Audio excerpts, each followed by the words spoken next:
lads, we are back. We are. And you know who else is David Backes back? That is, he's supposed to play tonight versus the Blues. Yeah, probably his final game against St. Louis. Yeah, probably one of his last career game. Yeah, it's cool that he gets to do it against St. Louis. That's a pretty nice story. Yeah, it's true.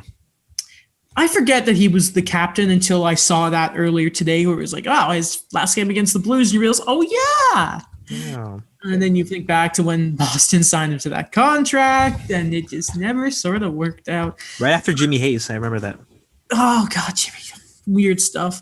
So there is, I would say right now, the biggest hockey story of the year. Probably on the ice, because obviously I think Arizona off the ice in the Katie Strang article is probably the best written piece of sport media in hockey, at least of the year. Yeah. But I think when it comes to on-ice drama, which then bleeds out of the ice, it is the Tom Wilson situation, and we have to start it. So you know how unfortunate that is? Sorry to cut you off, that this is the biggest story on the ice. Like, Connor McDavid could score 100 points in a 56-game season. And he's up to 93. Like, come on. I mean, like, who's to blame? Social media, right? Like, this was gonna happen. Listen, I have a little model. I've been thinking of something, and I'm very proud of it. We'll talk about this later because it comes full circle to what the conversation we've been having about player discipline and that throughout the year. So in the game the other day, I think it was May 3rd was the exact day, Tom Wilson had a bit of an incident with Pavel Buchnevich of the New York Rangers, and then after that with Artemi Panarin. During a little scuffle in front of the net, you know what? Buchnevich is on the ice after I believe it was Dmitry Orlov had thrown him down. Tom Wilson is basically keeping him. It looks like he keeps him down in the neck with a stick, like holding the guy down. He's completely just vulnerable. And then you see Tom Wilson takes a shot and hits him. I don't know if exactly the angle I've seen, if it's from the back, if it's from the head. And that is not important because that is still going after a vulnerable player.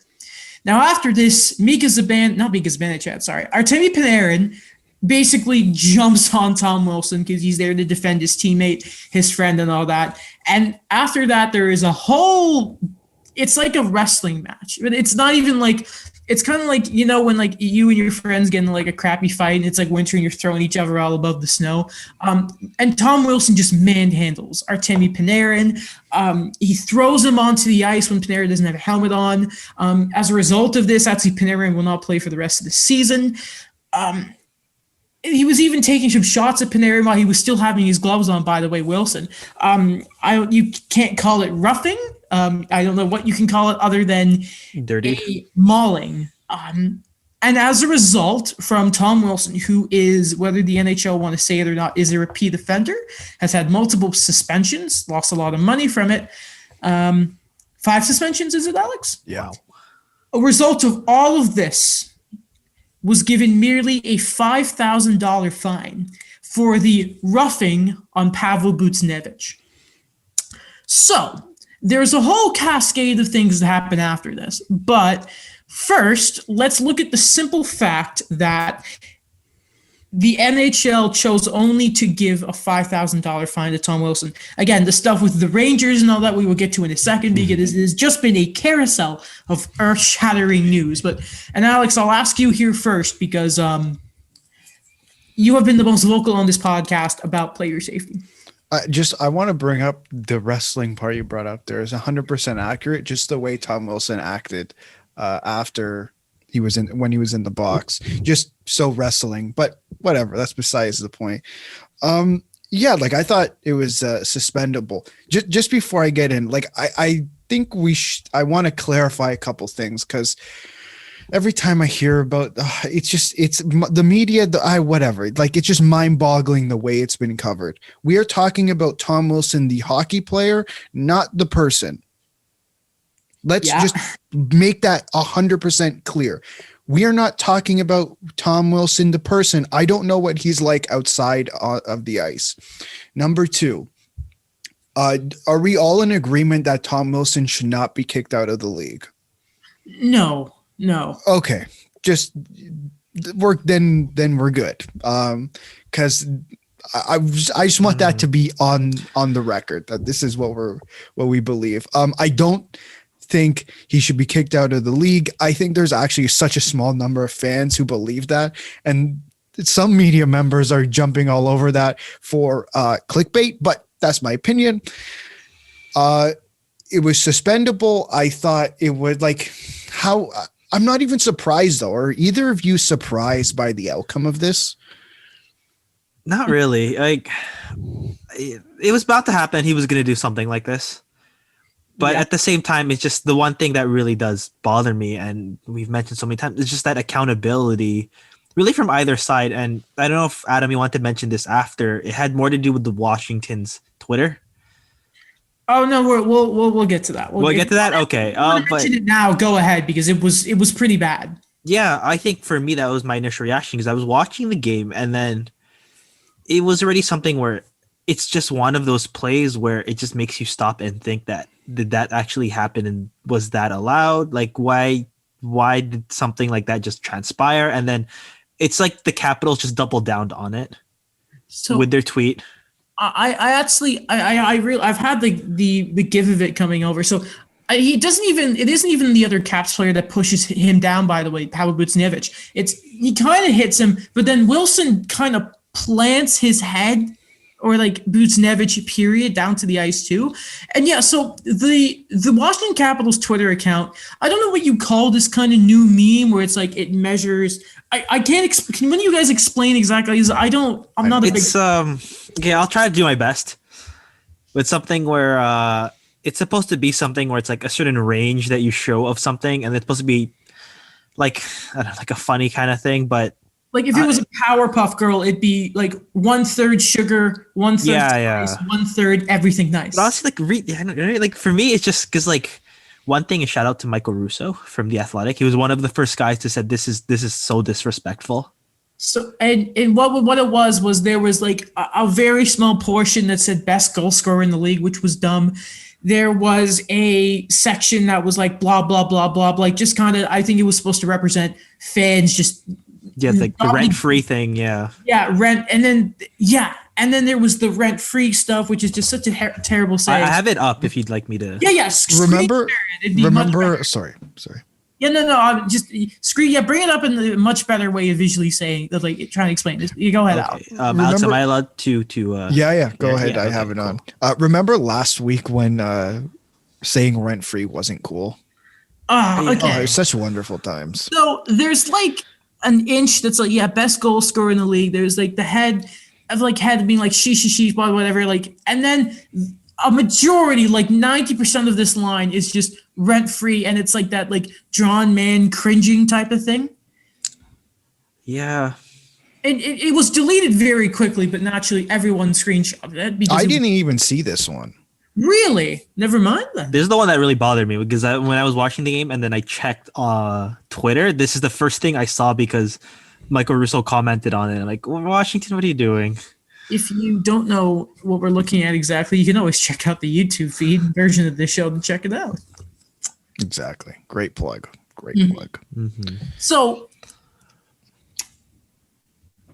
Tom Wilson. Let's ask the question then, okay? Why was he not suspended?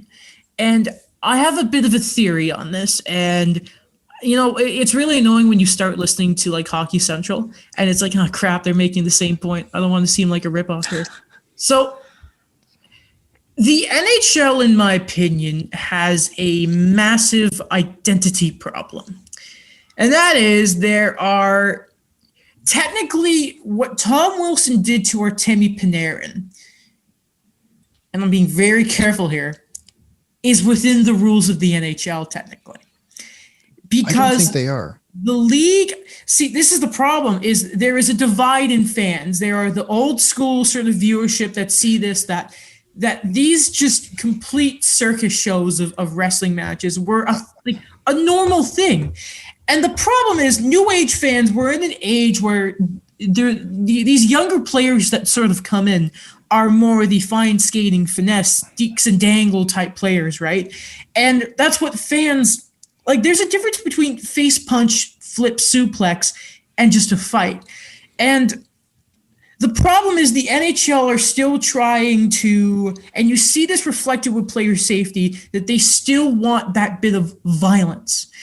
And I think player safety can only follow the line that the NHL itself has set here. And that's the problem. They're too half pregnant in the sense of they want a fun, fast-paced game that is still dependent on the skill, and that's what we love in the North Division. McDavid, fast, high-scoring games. And the mix of this just rough and tough crap that people seem to love in Tom Wilson. Like, it's so annoying because you can see that there are players who can play this hard without crossing the line. And again, two players that all of us on this podcast love because they are the teams we cheer for. Josh Anderson is like that kind of player. Wayne Simmons is that type of player. They can punch face back more like before Wayne Simmons and injury problems because he's older than Anderson, right? There was the high scoring ability. And it's just this weird thing where the NHL doesn't quite know, I think, what the game still is. So that's the problem. Yeah. So you mean the Panarin stuff is against the rule, or is not against the rules, is what you're saying, right? Okay. So I got confused. Yeah. That, like, listen, like, I personally think the Panarin stuff is disgusting and you protect your stars, but it's like to the NHL itself, that wrestling match, and then we kind of saw it last night. Was it Crosby and Konechny? Yeah. Yeah. Even though Panarin, and like the thing that really crosses the line was Panarin's head hitting the ice and he didn't have his helmet on. Like, that is, but if the big thing is, and if anyone doesn't believe me, the proof is that Tom Wilson did not get suspended and the fine had to do with Kuznetsov and nothing to do with Panarin, which is ridiculous. I think you're 100% right.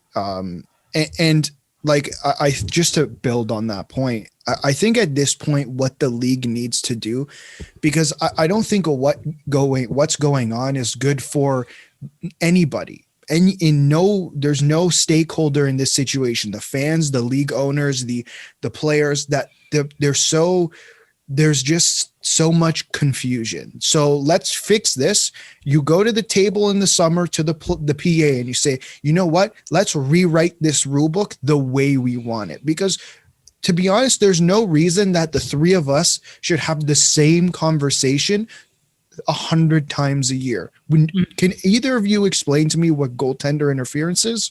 That's subjective right there. Don't remind me of any game against the Ottawa Senators this year. But I think the big thing that like kind of bothered me was when they say like they don't know what they are. In a sense, I think that if you look at any other sport and the amount of research has been put on already with like these, like we don't have that, rough and tough kind of thing anymore. Because like two things, like there's the decline of those types of players, but at the same time, there definitely has been a lot more research on what these types of, aspects of the game do to people in terms of concussions, in terms of injury. And if there's two examples I could think of, it's like, I remember Steve Downey. Oh, yes. Yeah. Like the way he played. And I remember when it was mostly on Twitter, then he came forward after about just what he was kind of raised with and what he didn't know what his role was because of what the game has become kind of thing. And one thing he mentioned was, remember Don Cherry's Rockin' Stock'em? Yeah. Yeah. Seems those types of videos where it's just that kind of thing where it's like that old time glorification of that. And game suspension, you love it, is every hit on those buttons. Yeah. And I think that now this was for me a good example to kind of say that, we're not going to tolerate this kind of thing because again, like when we talk about like, they have the guys that could really do it. But at the same time, like we talked before last episode about that code that we had that I remember, this was in the Enforcer documentary. Also, I believe that on Overdrive it was mentioned like Bob Probert. He was a scorer, but he also was the enforcer on the Detroit Red Wings because you had to have a guy like that because you don't expect like a Steve Yzerman or Sergei Fedorov to do something like Panarin had to do. No. It's again yet another example of them not defending their stars. And I have in the past been like listen, like I love a net front battle with cross checks, and I've always been like play it evenly for everyone. But when you like belly to belly suplex Artemi Panarin, who plays for like arguably the biggest market in the league, like the probably the biggest, if not second most important team in the league. In it's New York, for the love of God. They play like everyone knows how important the city of New York is, not just to hockey, sports, but just like pop culture or anything. It's freaking New York. Like this is how important it is. And the Rangers themselves were not having any of this because they released a statement that I will remind everyone in the context of what we're going to talk about a little later with the firing of Jeff Gordon and John Davidson. This statement is still up. So from the official New York Rangers Twitter account, statement from the New York Rangers. Quote, the New York Rangers are extremely disappointed that Capitals forward Tom Wilson was not suspended for his horrifying act of violence last night at Madison Square Garden. Wilson is a repeat offender with a long history of these types of acts, and we find it shocking that the NHL and their Department of Player Safety failed to take the appropriate action and suspend him indefinitely. Wilson's dangerous and reckless actions caused an injury to Artemi Panarin that will prevent him from playing again this season. We view this as a dereliction, can't see that, I'm sorry, of duty by the NHL head of player safety, George Peros. And we believe he is unfit to continue his current role. That's everything from the statement. They called out the head of player safety. First off, they're not wrong. It was a joke. Now, I believe people talked about the last time this kind of statement happened was the Sharks a couple years, I can't remember exactly what year. And I think it was in response to either playoff stuff or something to do with Rafi Torres, who notoriously got that 41 game suspension a couple years ago. It was basically booted out of the league. Probably Rafi Torres. Yeah. So, and they got, I think it was $100,000 fine. Now, the ruling about if they're going to get any discipline is not going to happen today, apparently. Elliot Friedman was talking about that. And this was very much that we can kind of pick up now was definitely a sort of message not from management, but from ownership and AKA from Jim Dolan, who I have learned today is apparently a mad lad. And if you were a basketball fan, you probably know that because this is the guy head of all of the Garden stuff. So the Knicks are all under that umbrella. And we can kind of, under the same umbrella, actually mention that it was very much put out there, and Frank Saravelli was the first one I saw mention this, that John Davidson, who's the Rangers president, and Jeff Gordon, who was the GM, scurried to distance themselves from the team statement that was issued on Tuesday night, telling other executives that they did not know it was in the works until after it was released.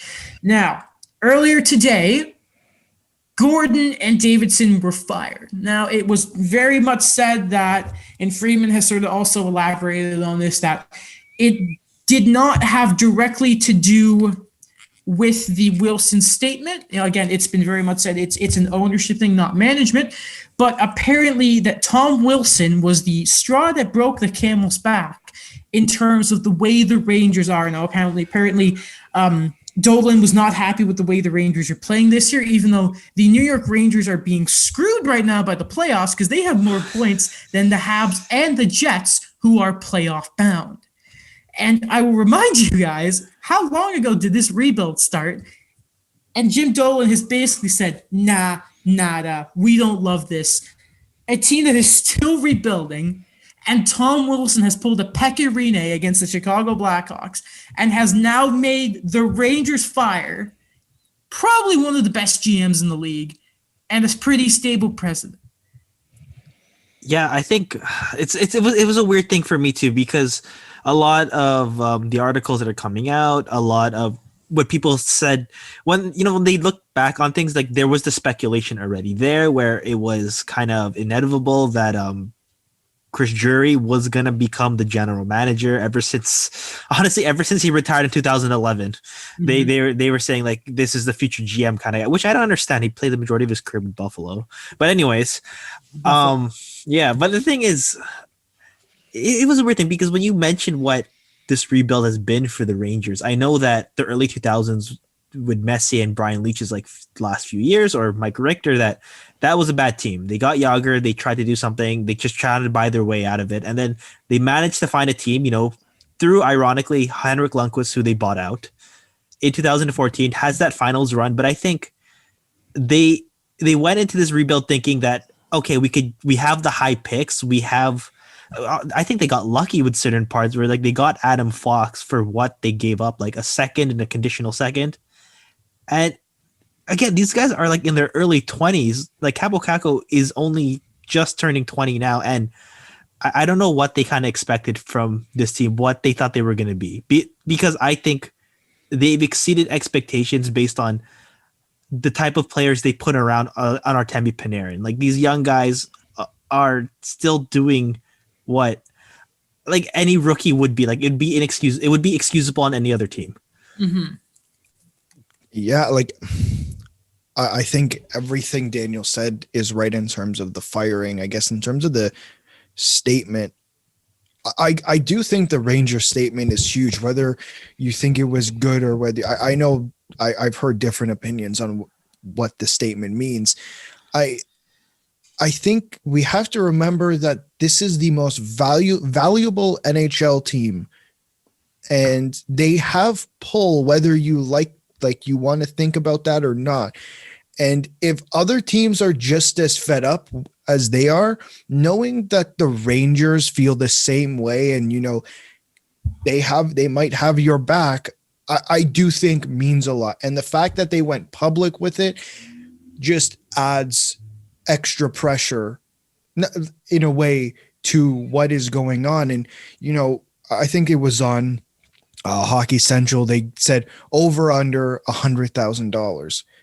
I don't like it's probably going to be over, but do you know how, like, when they have fans in the building, okay, $200,000, let's say, like they're pulling that out of their pocket and throwing it on the table like I would with a $5 bill. Like that's nothing to them. So go ahead and find them.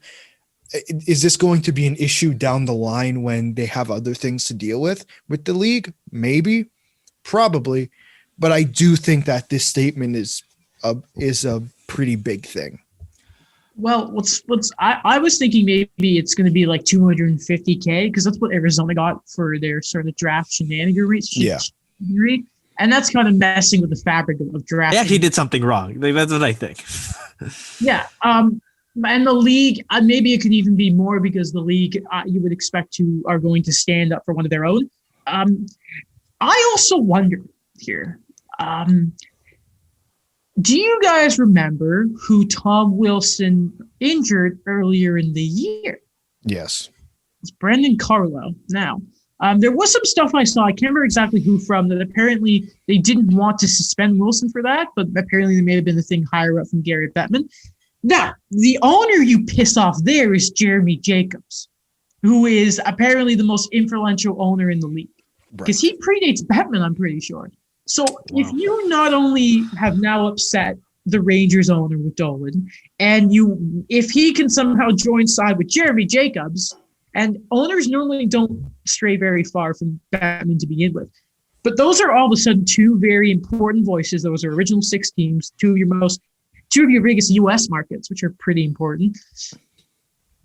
I'm not saying there's, viva la response, but there's something there, guys. I mean, and Carlo, he came back, but I know he was hurt again. I'm pretty sure there was a head injury there.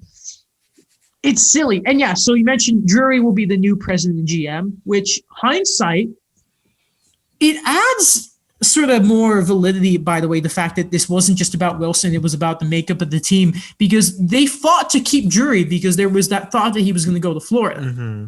And he was kind of that guy in waiting. It's kind of like how I can't remember, I always get it mixed up, how Bill Foley took over in Vegas for the other guy I can never remember his name. George McPhee. George McPhee.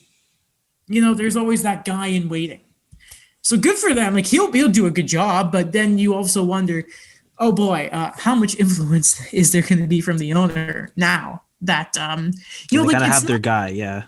It's not realistic, by the way. Do you want them to compete in the division that has Boston, that has Pittsburgh, that has Washington, and going to next season we'll still have Carolina? I don't know, man. And then if you go to the bigger conference picture, do you like the Panthers more than the Rangers right now? I do. The chemistry's there. I think it's not saying like that these players don't know each other. It's more of it's just that weird mix of all of these young guys. Well, no, that just those high ticket guys. Like, yeah, what I'm talking about. Yeah, like, as it stands. And I mentioned Florida because they're the big question mark, I think, in the East going into next year. Like, is this for real? Like, how good is the goaltending going to hold up? Like, because Spencer Knight's probably going to have a lot of that next year. I purposely, in the East, have not mentioned Toronto and Tampa Bay for a reason. I just think there's by the way, this is just like, I really like Jeff Gordon. I really do. I think he's made a lot of good moves, and I don't know how many teams would have finally just pulled the plug on Tony DeAngelo. He cleaned up the mess after Glenn Sather. I'll say that for sure. Yeah. It's such a mistake that they've let two very quality guys go, and never forget the stink that Gordon also had in Boston too. I think this is such a hot-headed move, and I think rather if Dolan had waited a few days, maybe he would have realized, because I'm sure that if the Rangers, Jeff Gordon's not an idiot, he probably would have noticed, maybe we need some more size on this team. You don't need John Scott, who, it's really funny that John Scott, the guy who got into a sword fight with Phil Kessel, thought this was dirty. I'm sure that there would have been, and this isn't the ultimate form of the Rangers, their left side's a joke on defense. Right. Doesn't make sense to me, guys. It doesn't make sense. Yeah. It's just this whole thing, starting with Tom Wilson, going to these two guys being fired. It's a mess. And how quickly the narrative has changed in a matter of weeks. We started off with NHL and ESPN, now NHL and Turner, and now Tom Wilson, and then the New York Rangers firing their president and GM 2 weeks before the season's over. Like, how quickly, it's just a fire right now, it feels like. I mean, it's giving us the headlines, but it's really, it's good news week. It's one thing I kind of felt with this is that we talked so much about growing the game and the importance of the US market and the way that the game has to evolve in so many aspects. And again, it's been really gradual. It hasn't been up to speed the way we want it to be, but then we'll have those examples where it's like, okay, great. Yeah. Turner. And then they have the new, they have like all of these new, TV deals, but then like something like this happens and then they revert back into like, hey, what are we trying to show the game? Like what iteration of the game are we showing right now? Half-baked, man. I think that's a important point. And I think if you are the league, one of the most important things you should be thinking about right now is, how does the casual fan view how all this went down? Because at the end of the day, all three of us, for example, are going to come back to the NHL unless they do something incredibly stupid. And look at how much stuff we've dealt with. Right? I'd like to point out before we move on, and I'm pretty sure you guys have already seen it, but it's already a line brawl at the opening face-off against the Capitals and Rangers. Game? Yeah. Seriously? Yeah, right after the opening face-off. So, by the way, they've just walked into Tom Wilson's hand, have the Rangers, by the way. But do you know what? That's exactly what their owner wants. That's insane, man. Yeah. No, go ahead. This is all on George Peros, by the way. Anything that happens tonight, a player gets injured, any little dirty thing that happens, all on George Peros. I really, really wish that I had the game on. I really do. Oh, no offense, Montreal. I love you, but I can't believe there's already a line, bro. Have they pucked are they on the second shift of the game? Yeah. It's said it's been less than a minute and there's already been 4 fights. There are 4 players right now in the penalty box for the Capitals, including Tom Wilson. You remember how long it took when was it the Canucks Calgary one from a couple of years ago when why can I never remember old coaches, and like Tortorella completely lost it on it was Bob Hartley, and like Hartley got fined like $50,000 because he was so clearly started it. Everyone talks about, by the way, it's like, Tortorella went to the room. Well, he did not start it. He just responded. And that's just, I guess, going back to what I was saying before. Sorry, just all that. Not even surprising, but whatever.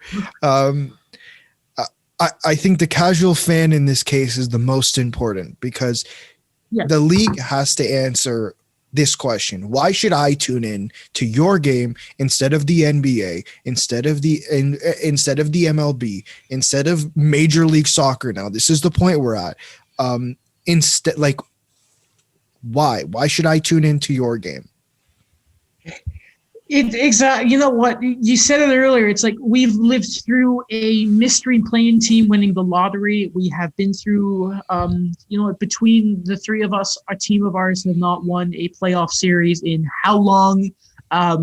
It has been a firestorm. Being a fan, it's like you're not going to lose it's kind of like, you ever watch Hell's Kitchen or Kitchen Nightmare, sorry.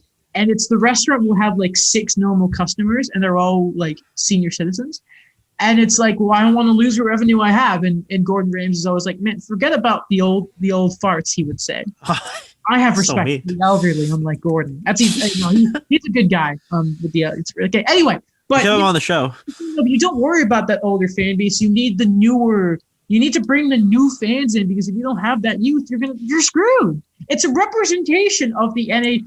Like, Daniel, you know this. Which Team Canada was it that still had like Sakic and that? It was all the old guard. 2006 in Torino. They are the 2006 Team Canada, the NHL right now, and they have to make sure that they are the next new groove of I don't know. Hopefully, whatever next year's Olympics are. Chris Draper was on the team over Crosby. That is such a mistake. Okay, lads. I think baseball's dealing with this issue too now. Yes. Yeah. Right. So, like the NHL is not the only one here. I admit, there's certain aspects of it that I understand why they're changing, and I actually had a conversation about this with Will Christophilus. I think, in terms of tradition, there is this certain things. Like, I love it when the pitcher bats in the National League, but from someone who just doesn't watch baseball that much, you're gonna want to watch a guy. Either do you want the designated hitter that's probably gonna hit a home run for you, or you're gonna get the pitcher that 9 times out of 10 is probably going to strike out. Another 2 fights, by the way. So that is 5 fights. According to Saravelli, that's 5 fights in 4 minutes and 14 seconds. That's 50 penalty minutes already? I think so. Wow. Yeah, because it's 5 for each fight. 5 times 5 is 25, plus the dance partner in the other end. That's 50. Okay, any closing notes you guys have? 6 fights? Oh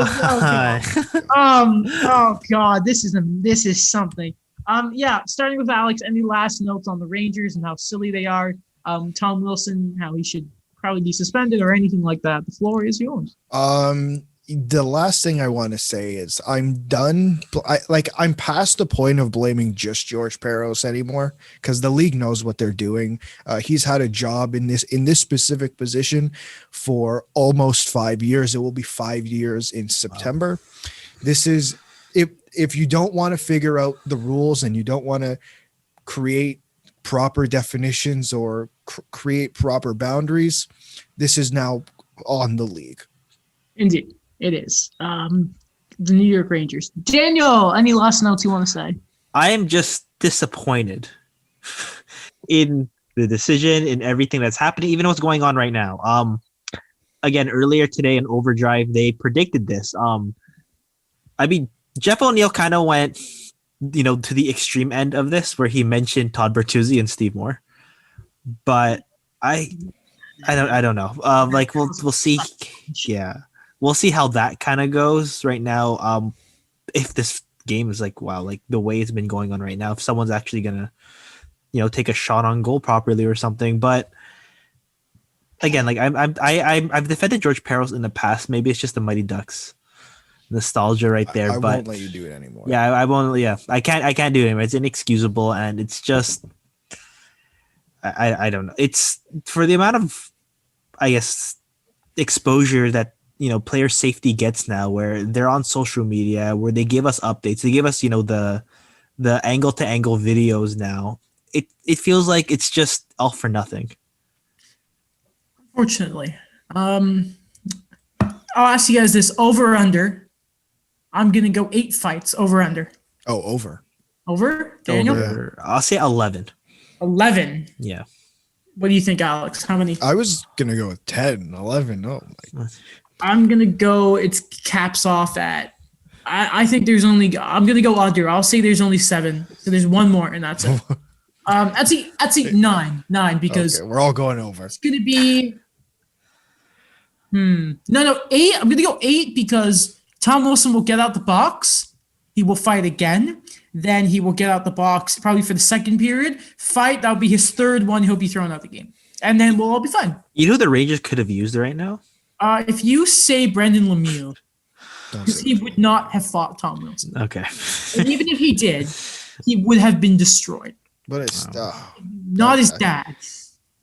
And his dad was a snake, was a horrible player. Is his dad Claude? Yeah. Oh, Claude would have. Yeah. Oh, yeah. Come on. He would have gone right after him. It's also ironic that like George Peros, like his last game, I think was the fight where he fell onto his head. Yeah. So you'd think when like he would see, and I think he slipped, unfortunately. Like if you were to like if you're him and you see like there's a fight and you see a guy's head going to the ice, I would have thought he'd have a bit more sympathy. Maybe he pushed it behind the scenes. We don't know, but it's not a good look on him. No matter what, if he is getting stuff from the league or not, he's going to be the one who does bite the bullet, and his reputation is not going to look great after all of this. All right, Leafs and Habs now.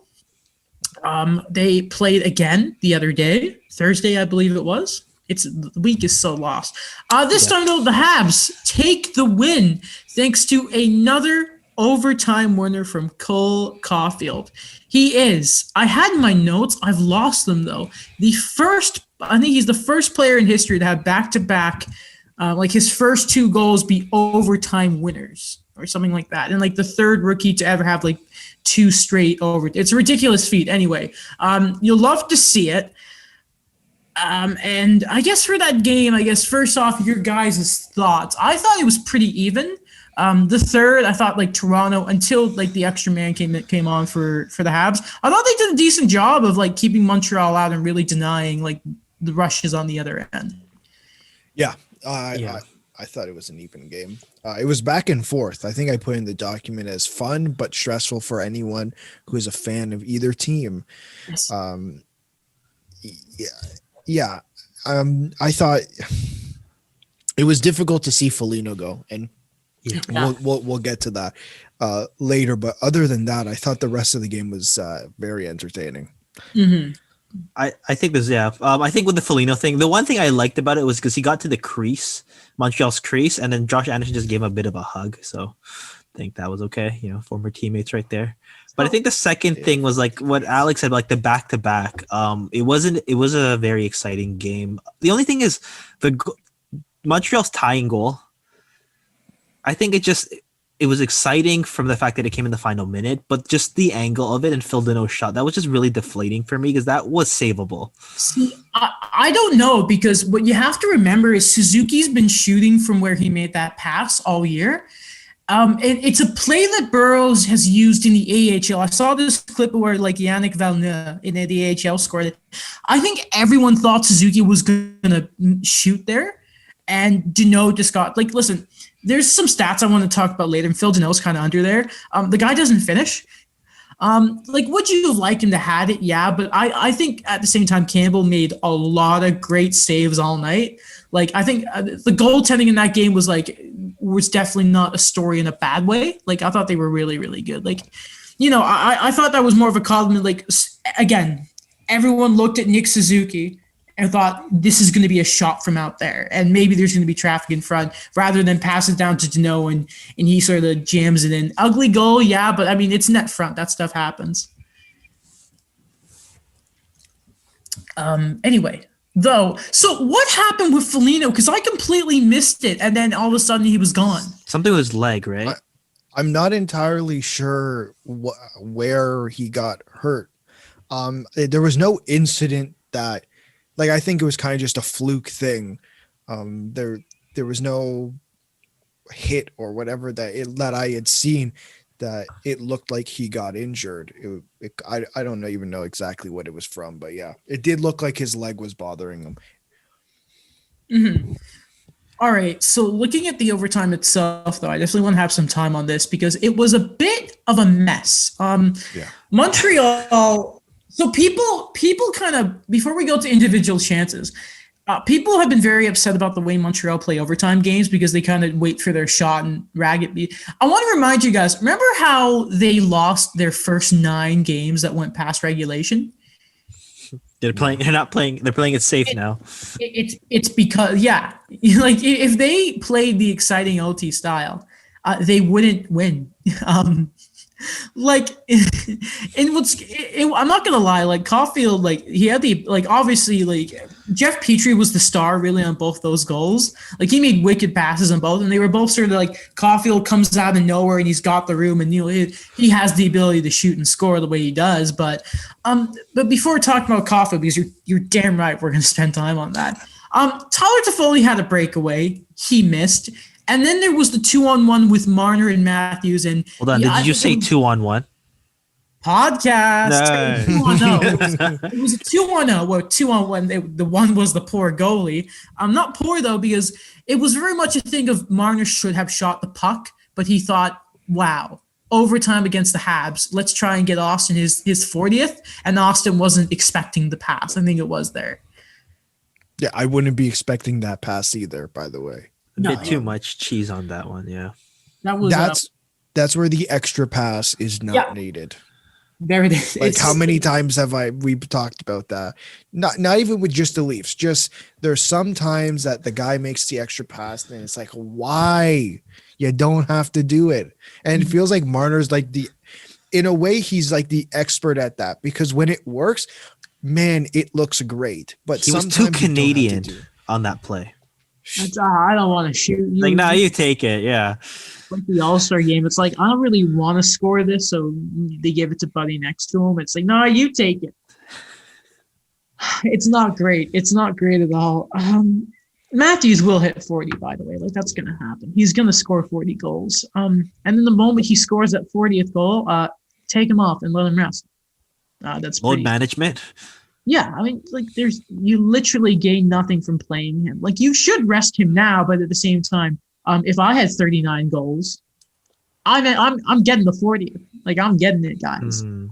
If I can score at will, like I have been, like Austin Matthews has been, I'm sure maybe there's a performance bonus thing in there where it's like, he hits this amount and like he probably gets like a few $1 million or something. I don't know. Think you can do that. That's illegal under the CBA. That's a baseball thing. No, like I know that it's a thing still because Suzuki hit an assist thing. Yeah, but he's ELC. ELC and 35 plus, you can only have performance bonuses. When did they change that? Because Juice Game have that, and it was like he got his 30th goal, and then it was like, because there must be something. Because there was remember when Jack Eichel was top 10 in points per game, and he lost it because I think Draisaitl did something. Yeah. And everyone got pissy because he was in a bad mood. But because of that, he lost $500,000. Yeah, he's probably on his ELC. That's so weird. Why don't they do that? Because that would be fun. Fun fact about that. And incentive to do things, but we're not allowed to have fun in the end. Fun fact about that. What? Those were what caused the contract dispute. Like, like not huge disputes, but they took longer than usual with Lou Lamoriello and like Adam Larson and Austin Matthews. Mitch Marner. And Mitch Marner. Came to bite him in the ass, apparently. But my guess, it was 2012, if I just had to take a guess at what lockout it was. That's so silly. I hate that. That's so crap. I don't know. Maybe teams just can't afford it in Arizona. Hello. Even though the Coyotes never have a player that good. Gene Dunn doesn't count. Not a Hall of Famer. There's literally 2 guys on that team who should get performance bonuses. What? OEL and Keller. Oh, yeah, Phil too, I guess. Yeah. Okay, Chikrin, 4. We like Jakey. Okay, 4. I think he was a leading defenseman in goals last time I checked because like Petrie stopped scoring for like 20 games and then like Ekblad got hurt and Darnell started stopped scoring a bit of goals and it was the whole thing. Mm-hmm. All right then. And finally, Alex, I have to ask, why did you leave the viewing party after Caufield? Because I didn't want to hear it from Mike. So,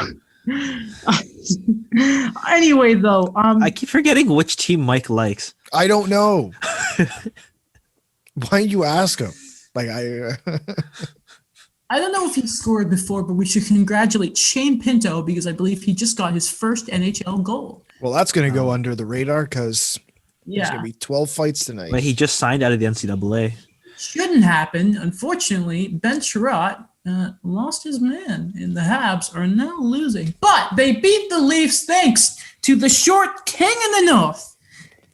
I wish I was in Pickering because I have my master sword from the Legend of Zelda, and I could do the whole, there's only one man I'll bend my knee to. They can keep their iron chair. And then you draw the king in the north. We'll save that for a future episode.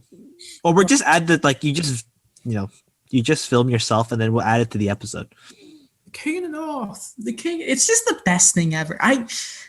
I can't tell you the joy that comes from Cole Caufield scoring a goal, much less against the Leafs. Like that's what dreams are made of for Habs fans. And it's like, man, I'm pretty sure he leads them when it comes to overtime winning goals now. Suzuki doesn't even have one this year. I was thrown off when I heard him speak in the press conference. Caufield? Yeah, like in the post game media. Like it just, I don't know why. It just like he looks so young, and I'm like, he sounds like a 35-year-old. Well, he's like 20. It's weird. I don't know. I mean, it was also kind of weird that they did it like they kind of did playoff style, where like Suzuki was on the podium, and you just have Caufield sitting now. It's like he's already short enough. Why'd you make him look even more tinier? Though, God, Caufield. You guys have a note on the short king of the north scoring again. I mean, man, he's got a nose. I was telling Alex this, that if you include, so you've got these 2 game winners, and then in the AHL, those 2 game winners, 4 of his 5 pro goals have been game winners. Wow. Yeah. I think, he's as advertised. We always talk about those 2 distinctions where you have those NCAA kind of guys where it's kind of like, how do I explain this? Like NCAA guys who don't get drafted in the first round, either are undrafted, or they're lower end picks that develop in university. They're like slightly watered magic beans, I find it. And then there's 2 categories there where you have the Cale Makar and the Cole Caufield and the Quinn Hughes, or the Adam Fox, but then you'll have like Justin Schultz, or I'm trying to think of Leafs guys, Christian Hansen. I would have said Jimmy VC before, because at least like Schultz had a good Jimmy career. VC. Like, listen, I think it's what like Danny DeKaiser. That's also a big one too. McCarl was 4th. Caufield was like 15th, but he fell. Like I think they were scared of his size. But like Fox is weird because he was like a 2nd rounder. He was 3rd. And then it took like 2. What was it? He was drafted by the Kings and the Flames, and then they traded him in the Dougie Hamilton trade. Because I don't think he was going to sign for either Carolina or Calgary. Yeah. Maybe you kind of figure out if he's going to do that before you make that trade, by the way. That's just me. But, I mean, Dougie Hamilton, who cares? Still really, really weird, though. Alex, Cole Caufield. Goal Caufield. Goal Caufield. When we do I send, I don't remember. Is that the title of the episode? Probably. Where did I send it? Did I send it to you, Adam, or did I send it in the group chat where I said that whenever we do merch, we'll get there one day. That is going to be one of the first pieces of merch along with its science. I want my own action figure. Yeah, we'll get you your own action figure. Don't you worry. Yeah, but again, like Daniel said, he's come as advertised. I don't like. There should be no surprises here, and I think it's even.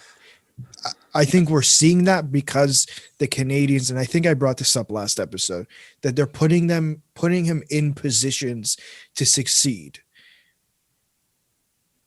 It's just, I think it's simple as that. Yeah, and again, like his youth, the way he's been playing, it adds like a sense of like, I don't know, you revitalize things because the way things were going, the way the games were going under Dominic Ducharme, it was more of the same, and he just that kind of X factor that helps them.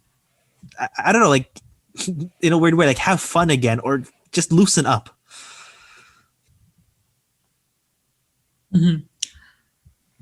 Now, you just kind of wish that he had left Caufield on the third line, by the way, but Ducharme mixed up the lines again. You put him on the top line with Danoic. Like, just leave it alone. You won 3 straight. He's such a goofy goober. Okay, have you guys read the Harbin Dial article about the worst finishers in the NHL? Not yet. I have not. So I want to talk about some of the worst finishers because what's really funny, I got 5 names here. I didn't even realize I had gotten the 5th name, but he's relevant. So one of the worst finishers, and this is like goal percentage expected. I have 2 Habs, 2 Leafs, and a former Leaf who's currently an Islander. So I'll talk about Leo Komarov, obviously. His goals expect percentage is minus 15.3. Arturi Lehkonen is 13.7. How many times have I yelled about him and his chances and not scoring? Phil Deneau, Mr. I want $5.8 million. You win a Selke, I wouldn't be surprised, but score some goals. Minus 15.7. Zach Hyman, who I thought was kind of surprising, but then you think he scores, but he does get a lot of chances. 15.2%. And a player who I have compared to Arturi Lehkonen, but Mike refuses to listen to me, Ilya Mikheyev is 6.3%. Wow. So I just wanted to mention that there is value still. And even if players, and I was listening to the SDP and I heard Steve Dangle say, yeah, this guy doesn't score, but man, Mikheyev's a great penalty killer. And I had flashbacks. I'm like, so he's Arturi Lehkonen, but he's faster. Yeah, has the ski. You know what's funny? I just I love that there are value. Yeah. No, go ahead. There's a player in the Mighty Ducks, the second movie, where he's like such a great skater and everything, but then like I'm not saying these are like that, but like he just didn't develop anything else and he can't stop.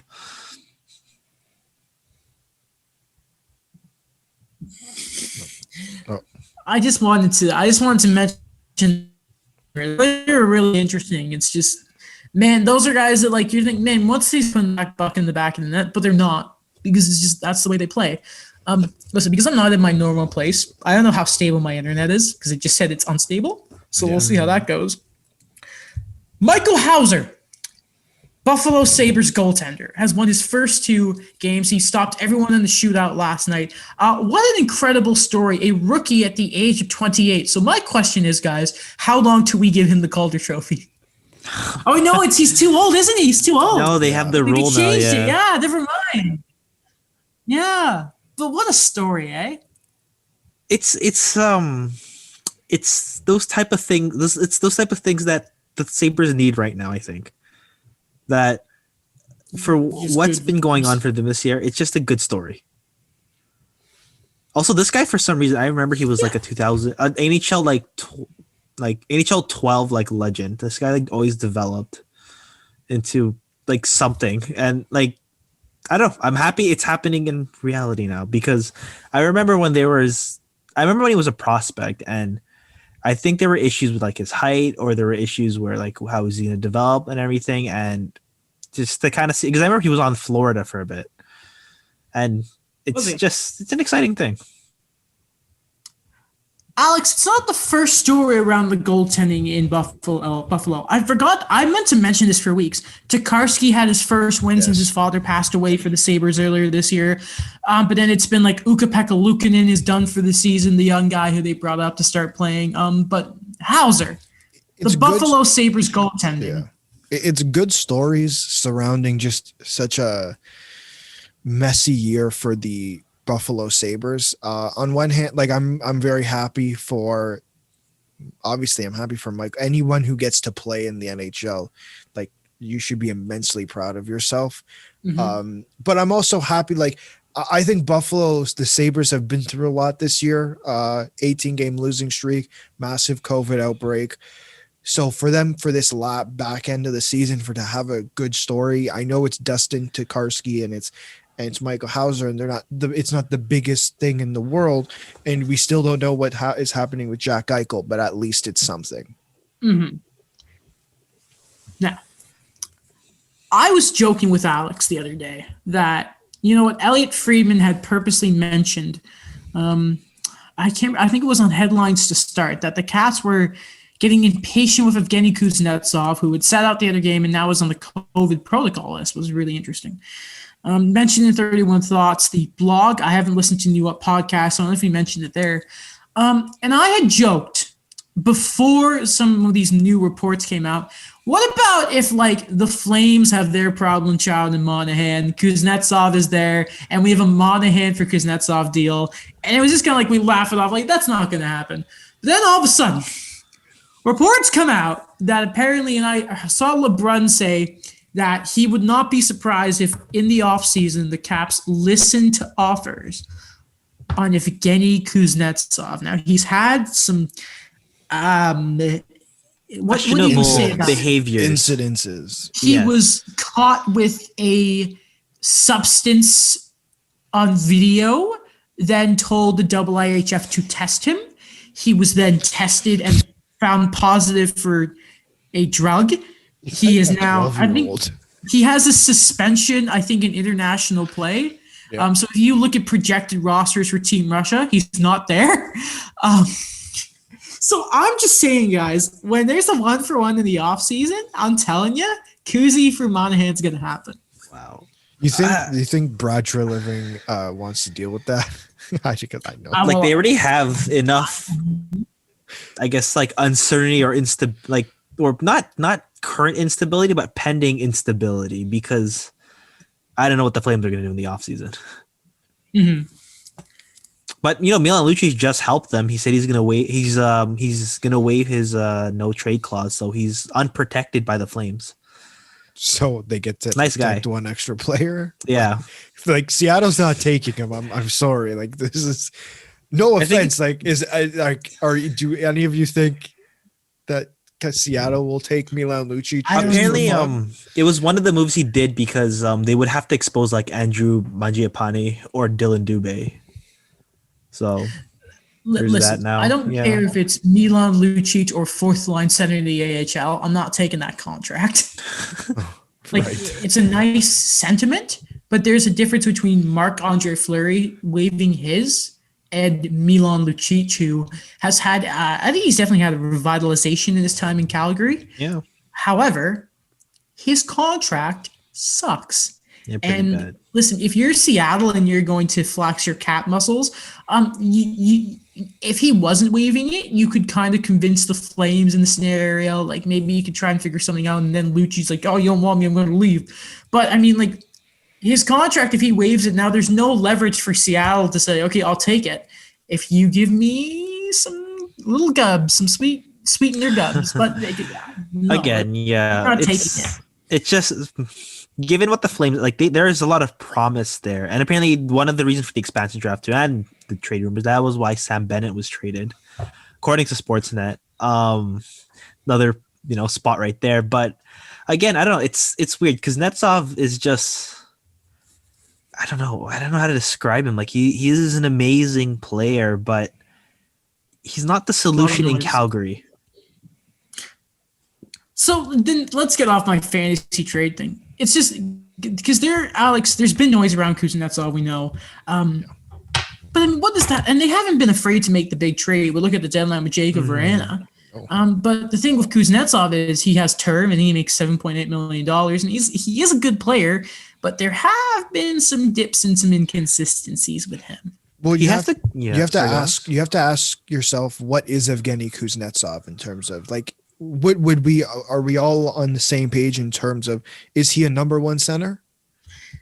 I think he can be. Like, I know they can't afford him, but the way I see it is like he is a very effective, like borderline star player when there's already established, like not like super old veteran guys, but like those veteran guys that could keep him in his place. Like I would think of Vegas, like, you have a Mark Stone and a Max Petch already there to kind of say like, hey, listen, like, this is how things go. But I know he's not going to go there, but it's just one example I could think of. Listen, if he is available in the summer, Vegas will be in on him. Like, they're just in on everybody big, right? It's just how things work nowadays. He's got 29 points in 41 games this year. He had 56 last year, in 63 in the shortened season, 72 and 76 in 18-19. I mean, he scores. Yeah, he's a good player. I'd say he's a 1A, 1B. Like, he could be. He is not he's not an elite first line center, but if you combo him with, probably the right line mates, like, he could work out, but I don't think Kuznetsov is consistent enough to be a definitive first line center. Okay, let me phrase the question like this. It's based off of Toronto. It's just, is he the John Tavares,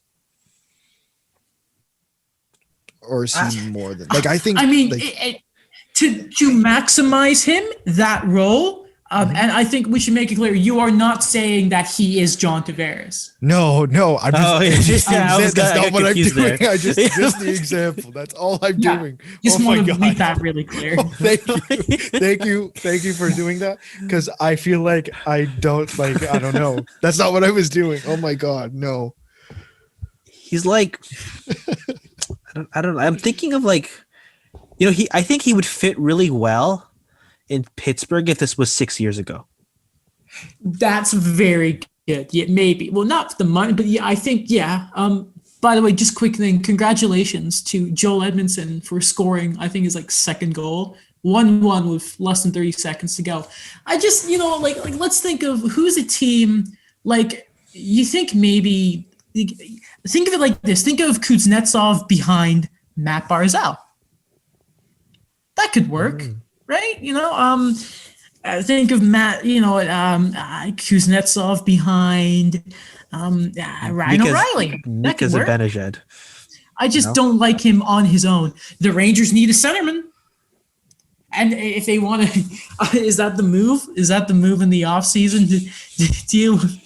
To have two 1Bs? Oh my gosh. To have two 1Bs? Yeah, maybe, man. I don't know. But love to see it. You know who I bet goes after him? It just feels like he would do this. Bob Murray. Does he fit the age range, Daniel? He does. 28. He just, like, I just imagine like Getzlaff yelling at him on the bench. You just want, say, what's the thing? We just want a hockey deal, and Evgeny Kuznetsov is that. When you go to put in daily face-off and it goes to daily motion? I don't know why that's happening. I don't watch stuff legally. No one does. Let me just get up like Anaheim's daily face-off quickly, and we can move on. Because like one thing, like, who's their first line center behind Getzlaff? Oh, Trevor Zegras. Dude, we never talked about? That was the weirdest thing. This whole episode has been me reminding to bring up stuff. I meant to mention you guys. When the Ducks put that thing on Twitter saying, so our plan is to send Zegras down because we're going to develop him into a center. Thank you, goodbye. Like, they explained the process and the decision making in like an official Twitter statement. It was the strangest thing I've ever seen. So, 2 days ago, Sam Carrick was like on their first line. Ricard Raquel. I don't know. Joss for, Manson. but they're looking for hockey deals, right? So, Yeah. What a weird team. I mean, okay, Hayden Fleury worked out. I like that one still. yeah, but that's not, I don't know if that's a hockey deal per se. I know he fits right because it's 23 to 28, so he fit in right there. He's 24. You know what's a terrible feeling?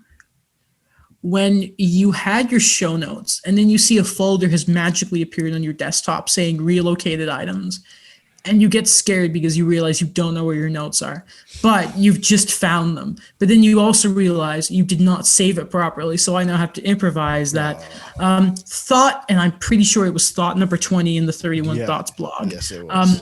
The NHL, coincidentally, are now looking at changing restrictions for certain teams that are around the 80% range of being vaccinated. Almost like apparently they didn't promise the players. Not long after Robin Leonard's sort of statements and a bit of public hoopla about dangling the carrot in front of players' faces. The NHL. Again, how much do we put up with? They're a bad league.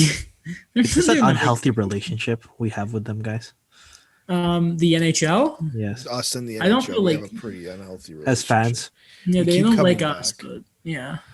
We keep I just think it's just like they clearly didn't even like. You could have simply said, you know what, there was an intention, but things change, and you just could have been like, it was a possibility, but it was nothing. We would do the business talk. Yeah, we were going to circle back and check in on that, but you just flat out deny it, and then like a few weeks later, it's like, no, we're doing it.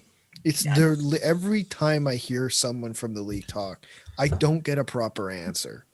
No. I think I brought this up before you came on, Daniel. Bill Daly made a comment. Well, it wasn't really a comment. It was just a statement about the Rangers coming out and saying something. And I got nothing from that. Like they are the most lawyery talk people in the world. Anytime I'll listen to it because maybe they'll say something, but it's like for the most part, I get nothing out of listening to Gary Bettman or Bill Daly. Yeah, it's like a sphere and the details are inside of it.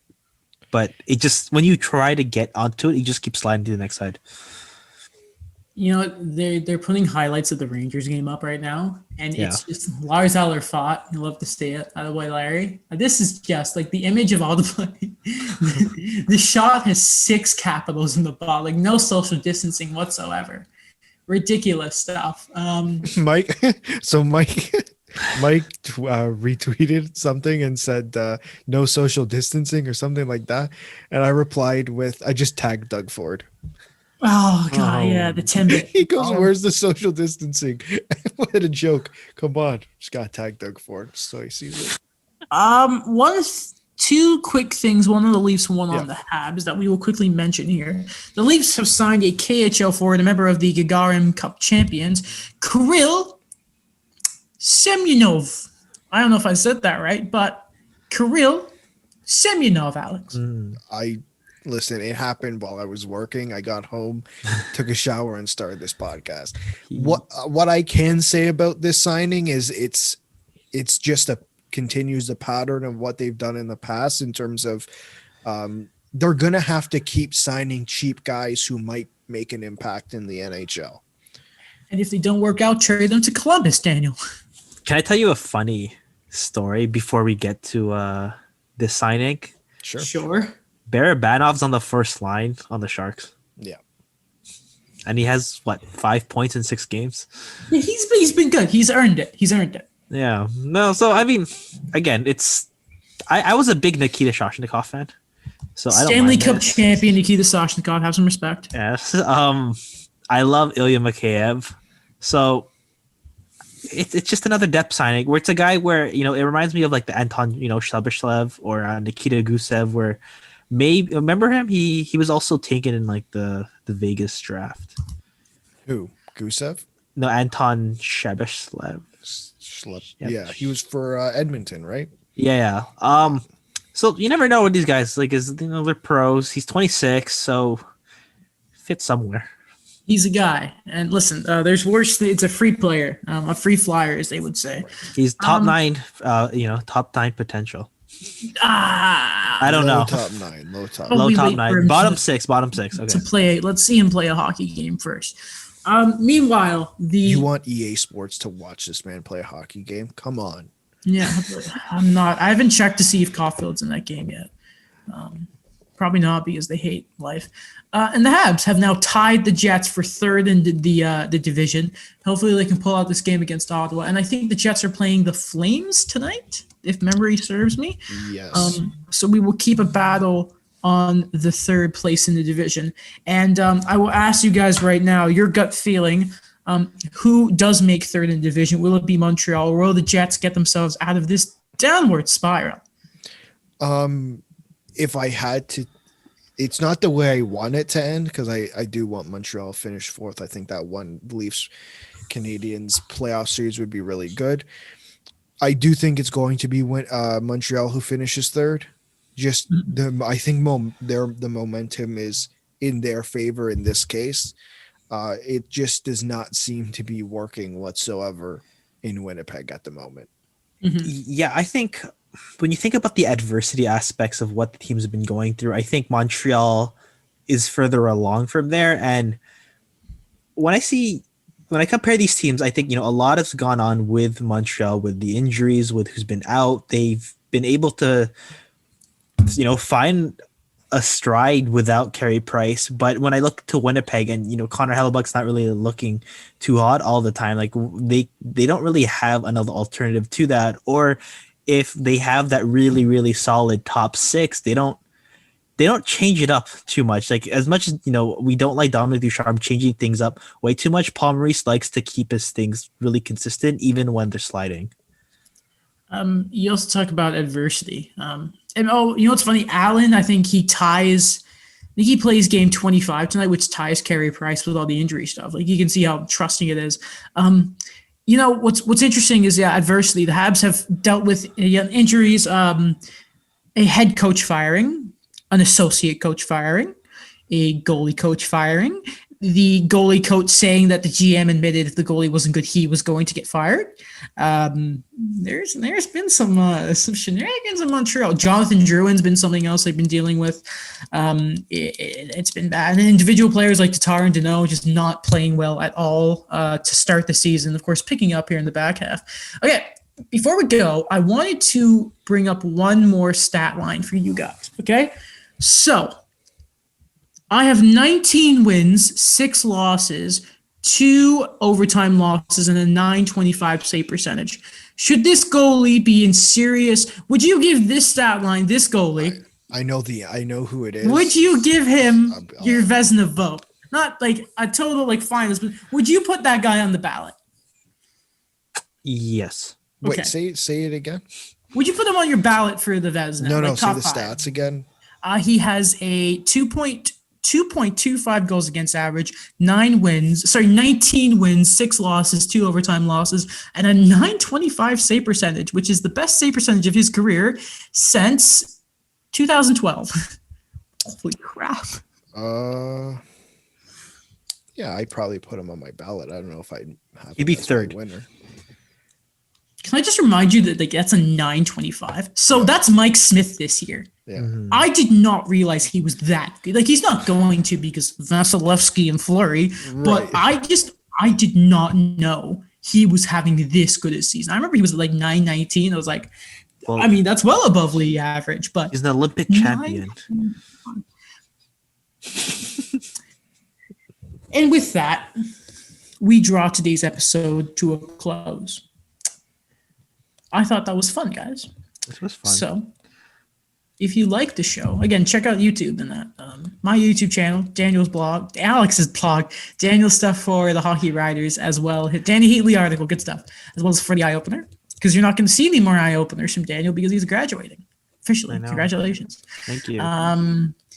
Check out VoiceEd. Thank you, as always. Great platform for the show. We love you. Check out us on podcasts, or if you listen to podcasts, like the podcast app for Apple and Spotify, even though Spotify sucks. I don't know why so many people like it. Probably my because of the God. student rate, but that's it. It's full of covers. That's all Spotify is. It's horrible. Okay. Yeah, that's right. You heard me. Unless they want to like pay us $20 million or whatever Joe Rogan got, then I'll love Spotify. Much more than that. 25 million per show, more like it. Yeah. What else is there? Check out all our social medias as well as the shows and all that. And I think that's everything. We'll see you Sunday when I think the Habs and the Leafs are playing their last game against each other tomorrow or No, they play yeah. Saturday. Saturday. As God. well.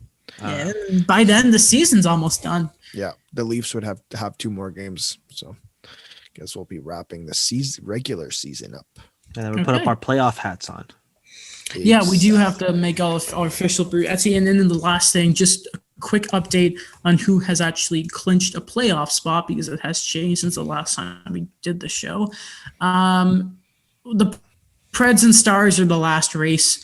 Everyone in the East has clinched. That's the Islanders, Boston, the Capitals, and Penguins. The Islanders have fallen to 4th. That's something that we might talk about. The Blues are basically ahead of the Coyotes. They have not clinched yet. And, of course, it's Winnipeg and Montreal.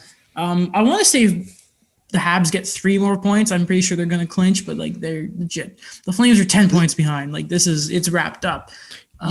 Because Winnipeg could clinch tonight, so I don't know how Montreal couldn't. So let's see if I can find NHL PR real quickly here. And while you're doing that, okay, I have it. Condolences to the Oshie family on the passing away of TJ Oshie's father. I have never cried at a Cup interview quite like when they talked about. He was saying like his dad has Alzheimer's, and he doesn't remember much, but he'll sure as hell remember his son winning the Stanley Cup. That's pretty. Like that was pretty special. Yeah, it's a shame. It's like there's something with hockey dads. You know, we saw that with Walter Gretzky. There's just that special relationship, and I just saw TJ Oshie doing something in the Caps game. I'm like, shit, we probably mentioned that. But what do you have, Daniel? Alex, God damn it. So the Winnipeg Jets can clinch a playoff berth tonight if they beat the Flames in regulation. Now, the reason that Montreal can't has something to do with the tiebreakers. But my guess is next game they will probably clinch. All right. Well, then hopefully next time you see us, everyone who is anyone has clinched the playoff spot and we know what's happening. Exactly. Goodbye.